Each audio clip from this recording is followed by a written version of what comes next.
कवि सम्मेलन देख देख के घर की शीला देवी को शेर और शायरी का बुखार चढ़ गया था। अब वो सीधे मुंह किसी को जवाब ही नहीं देती थी। उनके पति और उनका बेटा तो काम करने घर से बाहर चले जाते थे और उनकी शायरी झेलनी पड़ती थी बहू रेणु को। अब सास बोलती नहीं, अर्ज करती थी, संदूक पे रखी संदूक, संदूक में रखे झुमके, बहू झुमके निकाल के दे मेरे, कहाँ लगा रही है ठुमके। माँ जी, झुमके तो आपके निकाल दूंगी मैं, लेकिन आपके दिमाग से ये शायरी का भूत कैसे निकलेगा? छोटे लोग नहीं समझेंगे, शायरी है शौक बड़ा, तू अपने काम से काम रख, मेरे काम में मत टांग अड़ा। शौक अलग बात है, लेकिन हर चीज में अपना शौक डाल देने से जग हंसाई हो सकती है सासू माँ। अरे मैं हूँ एक नंबर कलाकार, कोई ऐसी वैसी बला नहीं, तुम घर के कामों में उलझी, समझोगी मेरी कला नहीं। ठीक है माँ जी, आप नहीं समझती तो कोई बात नहीं, लाओ मैं आपके झुमके ही निकाल कर दे देती हूँ। बहू सास के झुमके निकाल कर देती है और वहाँ से चली जाती है। शाम को बहू अपने पति से शिकायत करती है, सुनिए जी, आप माँ को कुछ समझाते क्यों नहीं? अरे क्या समझाना है माँ को? अरे अपनी शायरी थोड़ी कम करे ना। अरे तुमको उनकी शायरी से क्या दिक्कत है? अरे मुझे नहीं, पर पड़ोस में सब लोग हंसते हैं, कहते हैं बुढ़ापे में लोग सठिया जाते हैं, लेकिन शीला जी तो शायर हो गई है।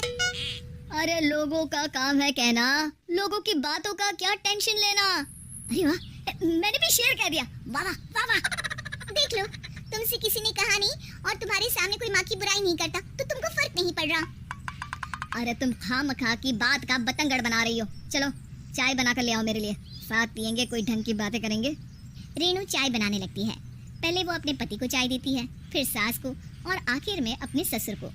लेकिन वो देखती है कि ससुर जी कुछ परेशान से हैं। क्या हुआ ससुर जी, कोई बात हो गई है क्या? अरे तेरी सास बात बात पे शायरी करती है। कल मैंने पूछा कि खाना खाया तो तेरी सास ने क्या जवाब दिया पता है?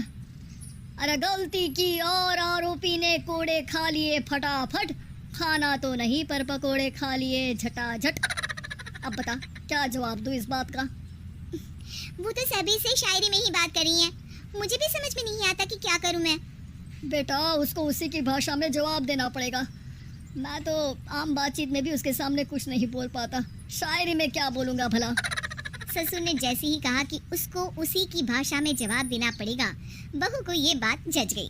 अगले ही दिन वो शायरी की कुछ किताबें लेकर आई और शायरी की प्रैक्टिस करने लगी ताकि सास को उन्हीं की भाषा में जवाब दे सके। उसने दिन रात एक कर दिए। एक दिन सब साथ में बैठकर टीवी देख रहे थे, तभी रेणु सबके लिए बिरयानी बनाकर लाती है, लेकिन सास को बिरयानी भाती नहीं।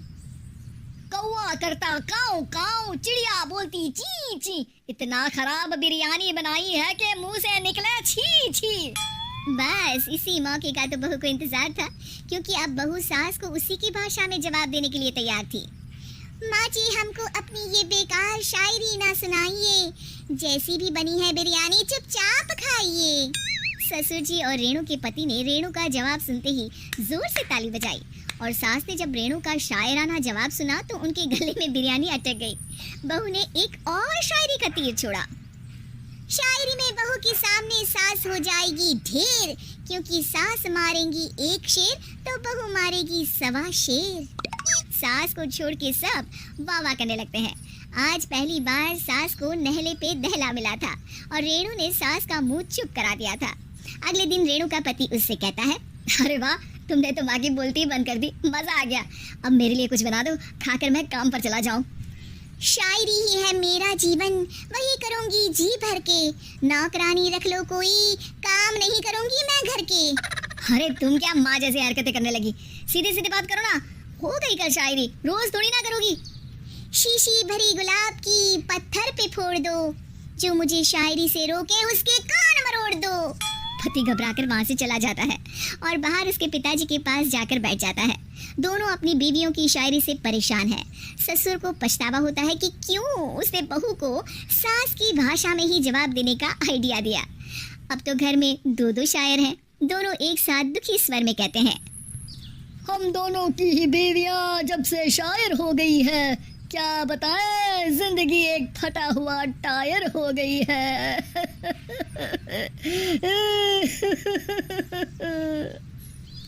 हम दोनों की ही बीवियां जब से शायर हो गई है, क्या बताएं, जिंदगी एक फटा हुआ टायर हो गई है।